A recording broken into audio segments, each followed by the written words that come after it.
Y en es plural. interesante. Nosotros tenemos invitados, se dice así, Claro. aunque el invitado sea uno. Y muy bueno. El tema es el sueño, la falta de sueño, las dificultades del sueño, por qué dormimos mal, cuántos vanos intentos hemos desperdiciado tratando de dormir bien, con un resultado espantoso, tipo 6:30, 7 cuando suena el despertador. Y las causas de esta charla es precisamente indagar en las razones de por qué dormimos mal. Estuvimos hablando fuera de micrófono con el doctor y es interesante el concepto de modernidad en términos genéricos, que incluye otros subtemas que tienen que ver con eso. Pero vamos a hablar con el doctor Eduardo Lufi, él es psiquiatra, trabaja en el Hospital Zonal, en la Casa Raíces. Y doctor, buenas tardes, bienvenido acá a Bitácora para charlar de un tema que nos tiene demasiado despiertos y te digo más, despiertos y enojados a veces. Bueno, Cansados. Muchas gracias por la invitación. Bien, Gracias. quedó planteado un poco en la introducción, digo, ¿por qué dormimos mal? O en todo caso, en función de lo que hablábamos fuera de micrófono, ¿es posible que la época conspire para que durmamos cada vez peor? Sí, bueno, lo hablábamos antes. Sí, la modernidad, el ritmo acelerado en el que estamos sumidos actualmente contribuye notablemente a la calidad del sueño.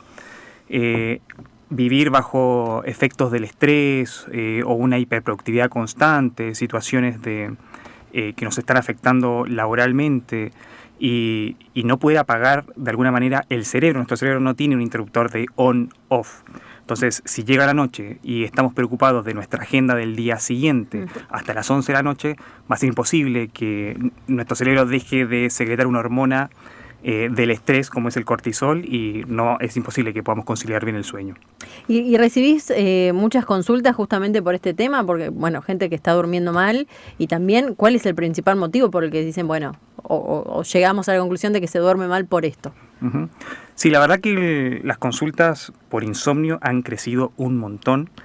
Para tirarles un dato, un estudio de la UBA, del Observatorio de Psicología de la Universidad de Buenos Aires, arrojó que más o menos un 60% de los argentinos alguna vez tuvieron dificultades por varios días para poder conciliar el sueño. O sea, eso se traduce innegablemente en la cantidad de consultas que estamos teniendo.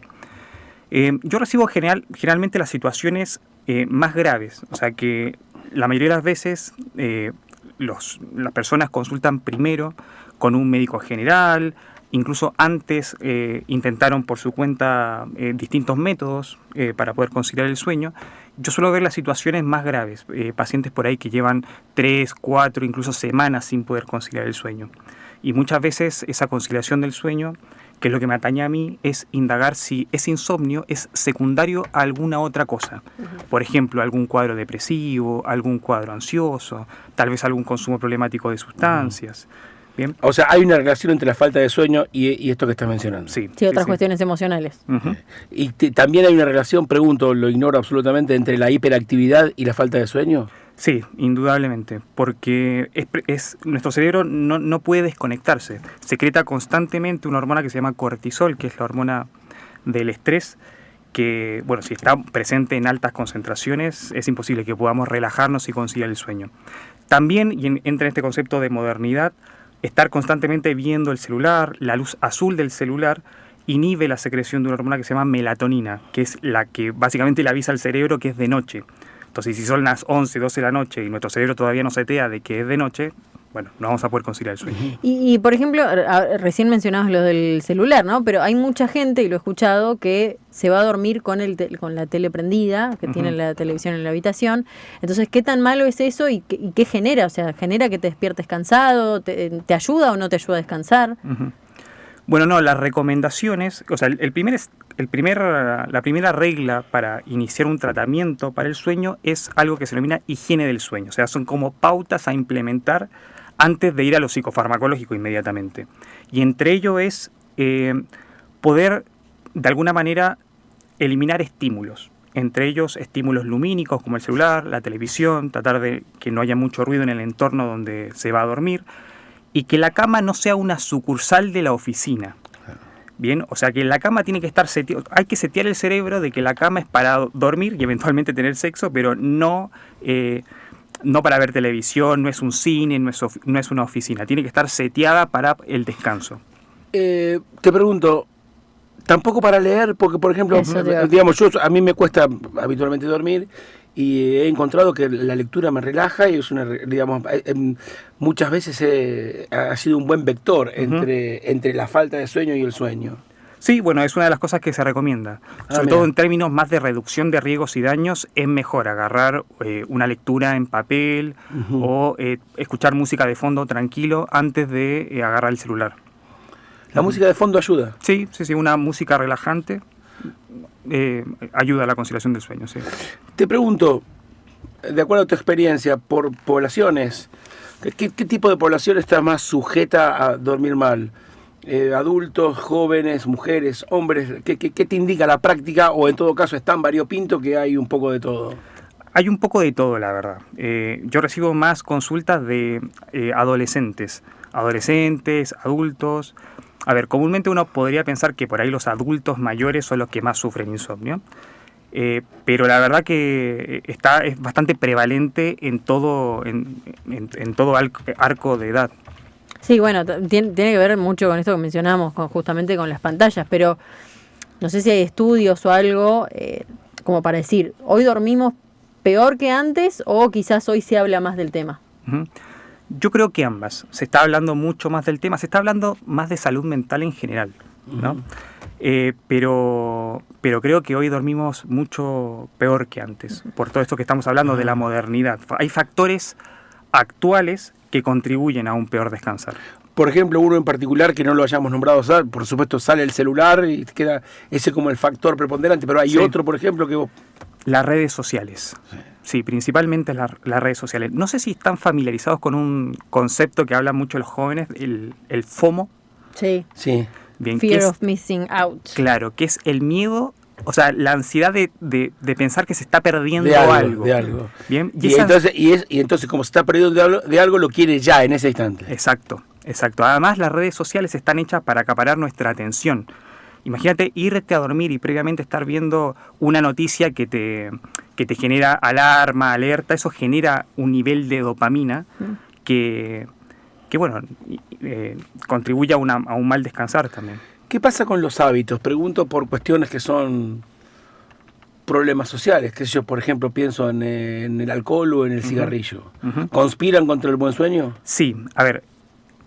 Bueno, de hecho me pasa que muchas veces en la consulta llegan pacientes que previamente intentaron conciliar el sueño con ayuda de 1, 2, 3 copitas de vino.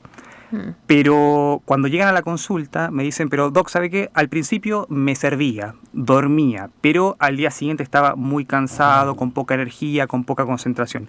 Y eso es porque el alcohol, si bien puede ayudar como a inducir el sueño, más bien anestesia, bien, provoca fragmentaciones del sueño y provoca que la persona se levante mucho antes.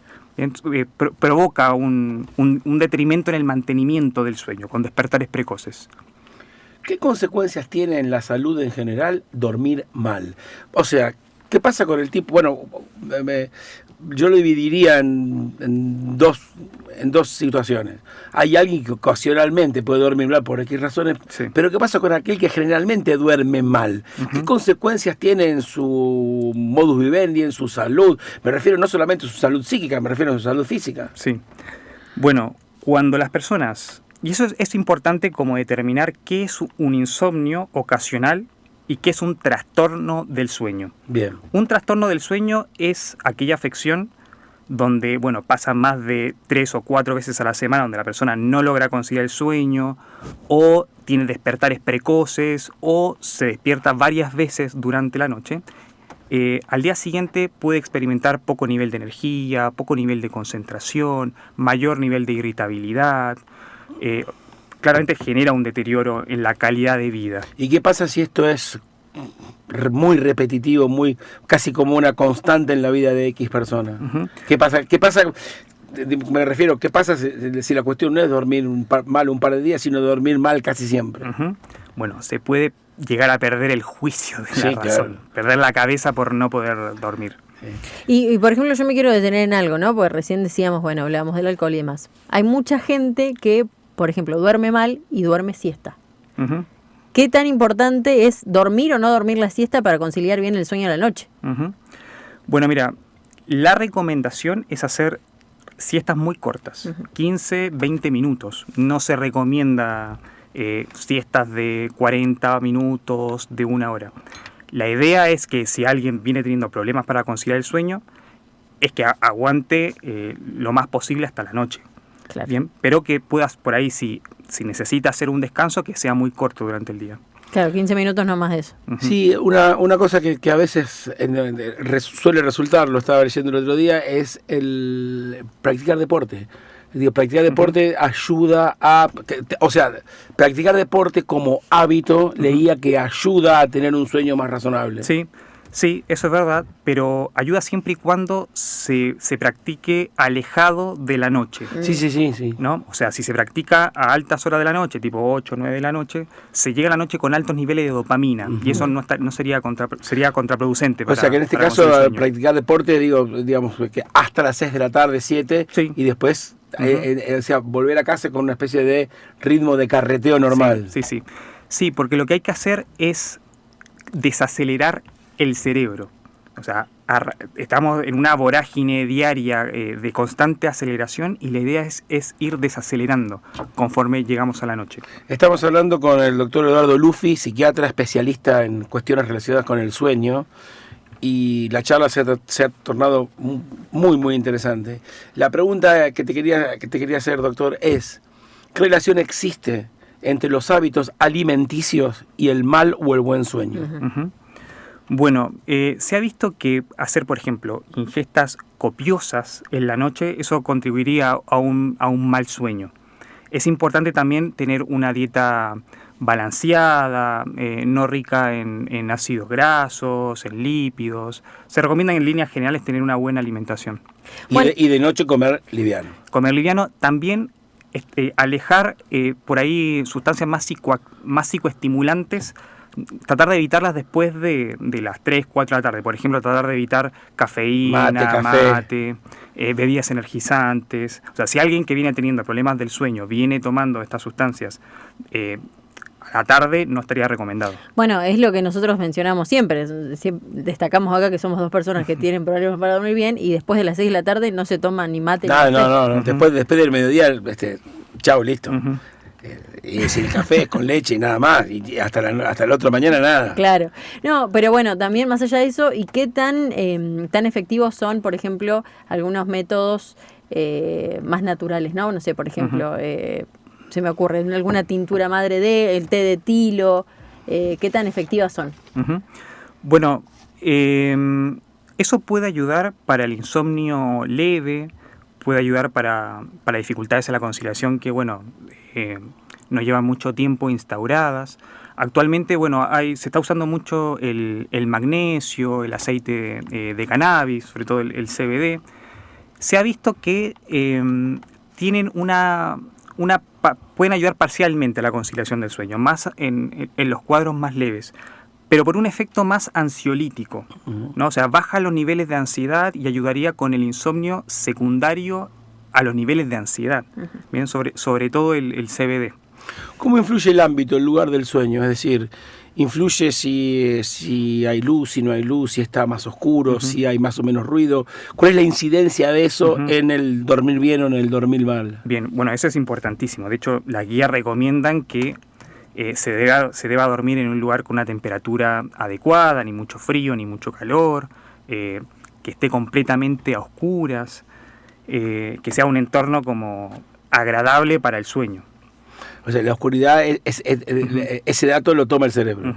Sí. Está oscuro y es probable que sea la hora de dormir. Sí. ¿Y en qué momento, como psiquiatra, acá sí la pregunta es muy técnica, pensás que hay que ayudar con un fármaco. ¿Qué tiene que pasar Sí. para llegar a esa instancia? Es cuando, supongo yo, la persona o el paciente directamente está preocupadísimo por no Sí. poder pegar un ojo. Sí, sí. Bueno, cuando... Y completo la pregunta, ¿qué busca el fármaco? Ajá. ¿Cuál es qué objetivo tiene el fármaco cuando vos le decís, bueno, mira, tomate esto cada 12 horas, qué sé yo? Bien. Bueno, mira, a mí me llega a la consulta situaciones que constituyen un trastorno del sueño. O sea, que lleva varios días sin conciliar el sueño, que trae problemas importantes en la calidad de vida del sujeto que me consulta. Y parte de mi trabajo es indagar si ese insomnio es secundario o no a algo que pueda ser mucho más problemático. Si ese insomnio obedece tal vez a un trastorno depresivo, o sea, que la persona no está pudiendo conciliar el sueño porque está experimentando pensamientos intrusivos constantes de preocupación o de muerte, o puede ser también secundario a un trastorno de ansiedad o secundario a algún consumo problemático de sustancias psicoactivas, que también pueden generar, por ejemplo, el consumo de mucho THC, también puede generar muchísima ansiedad, ataques de pánico, etcétera. Entonces, me toca ver si es un insomnio primario o secundario a otra cosa. ¿Por qué menciono esto? Porque si el insomnio es secundario a un cuadro depresivo, entonces el tratamiento no es un sedativo hipnótico, el tratamiento es un antidepresivo. Claro. Uh-huh. Obviamente, antes de evaluar utilizar un psicofármaco, hay medidas que se pueden utilizar previamente. O sea, el psicofármaco nunca tiene que ser la primera línea de elección de tratamiento. Previamente están las pautas de higiene del sueño, Claro. que son, bueno, ya lo estuvimos hablando, mejorar la alimentación, hacer ejercicio no tan tarde, disminuir la exposición a pantallas, Exacto. a luz, bueno, tratar de, si hay algo de la dinámica laboral que pueda estar afectando también la calidad del sueño, bueno, mejorar esa situación también, hacer psicoterapia, sería la primera línea de abordaje. Eso ayuda. Sí. Psicoterapia convencional, Sí. sino terapia cognitivo-conductual, que es una terapia específica dentro de la psicología.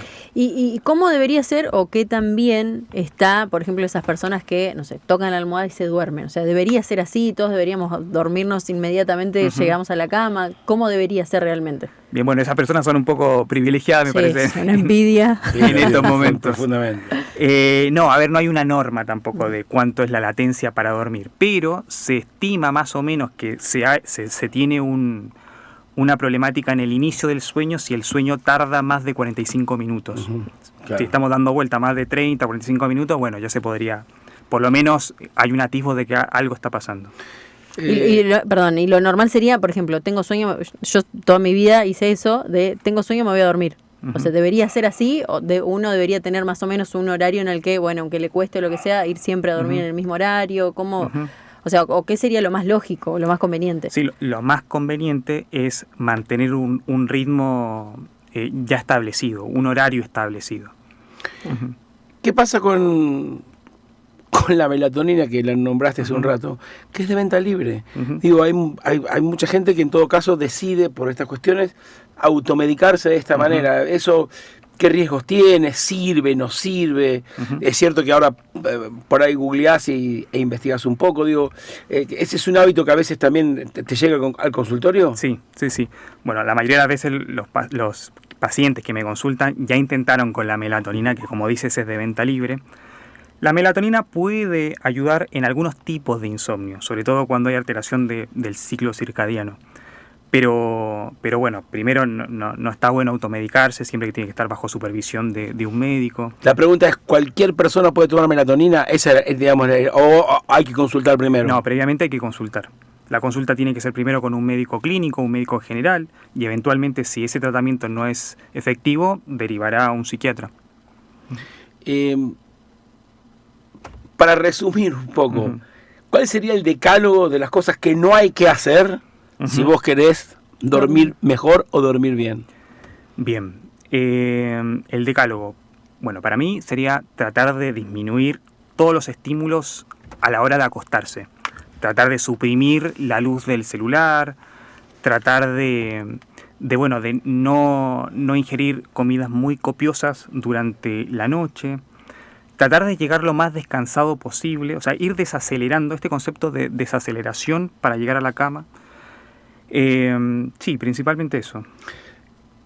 la última en todo caso de mi parte, que siempre tuve la duda y digo, ¿hay una cuestión genética en el insomnio o en aquellas personas que duermen bien? En mi familia está como muy dividido. La rama materna, a la cual yo he recibido esas bendiciones, duerme peor que los que han recibido genes de la rama paterna. Ajá. O sea, está muy claro en mi familia quienes duermen mejor y quienes duermen peor. ¿Es posible que la cuestión genética intervenga, doctor? Sí, puede ser de que hay un componente genético. El insomnio a veces está... A ver, a veces el insomnio es la punta del iceberg de otras afecciones. Y a veces es lo primero que uno ve. Entonces, bueno, no digo que sea tu caso, pero tengo pacientes y en ramas familiares que lo he visto, que por ahí el primer atisbo de un trastorno bipolar, con episodios más maniformes, más maníacos, con episodios más de aceleración del pensamiento y la energía, la primera manifestación de ese cuadro es un insomnio. Y si hay algo que sabemos es que el trastorno bipolar tiene una heredabilidad altísima. Pero, o sea, es muy probable que si tienes un trastorno bipolar, alguien de tu familia también lo haya tenido. Claro. Entonces, muchas veces la primera manifestación del trastorno bipolar puede ser un insomnio. Claro. Entonces, deduzco que es muy importante, por lo que decís, es ver si el insomnio es causa o consecuencia. Tal cual. Bueno, también hay como se habla bastante del tema de la cantidad de horas de sueño que tiene que dormir cada persona y demás. Generalmente se habla de 8 horas, pero hay gente que duerme poco y asegura estar bien con 4 o 5 horas de sueño. ¿Eso es tan así? ¿Debería dormir más? ¿Cómo funciona? A ver, tampoco hay no hay una regla clara extrapolable. Sí, el promedio más o menos son entre 7 y 9 horas. Lo importante es que el sueño sea reparador. Y si el sueño es reparador para una persona que duerme 6 o 5 horas... O sea, cuando decís reparador es que, aunque si dormiste 6 horas, que te levantes bien. O sea, con sensación de haber descansado. Sí, tal cual. O sea que podría ser una señal de alarma también despertarse siempre cansado. Sí. Es algo para ir a consulta, digamos. Sí. También. Sí. Bien, interesantísimo. Acabamos de hablar con el doctor Eduardo Lufi, psiquiatra del hospital de nuestra ciudad, del Hospital Zonal. Voy a hacer una también más de la antes. Casa Raíces, por favor, Voy a por hacer una favor. más. Si hay un oyente del otro lado que duerme mal Sí. y dice, bueno, quiero terminar con esto, no estamos hablando Zubieta y yo, ¿no? Quiero terminar con, No somos nosotros. con esta tragedia. Claro. ¿Qué tiene que hacer? ¿Dónde tiene que ir? ¿Cómo puede hacer? Bueno, si viene durmiendo mal durante varios días, si al día siguiente se levanta con poca energía, con déficit de concentración y realmente tiene un impacto importante, lo primero, mi sugerencia es que tome esta sugerencia que hemos estado hablando, ¿no? O sea, tratar de disminuir los estímulos, tratar de no consumir cafeína ni mate después del mediodía. Y si nada de eso resulta, aconsejo que consulte con algún especialista o inicialmente con un médico general, un médico clínico. Supongo, doctor, que en este caso y en otros también es muy complicado, es muy difícil lograr cambiar de hábitos. Y eso supongo que tiene que ver, que hay una relación directamente proporcional con la posibilidad de dormir mejor. Sí, correcto.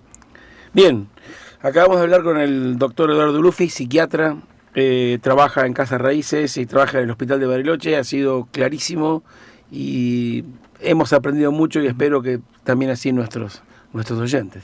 Doctor, muy amable por este ratito aquí en Bitácora en la radio. Bueno, muchas gracias por la invitación.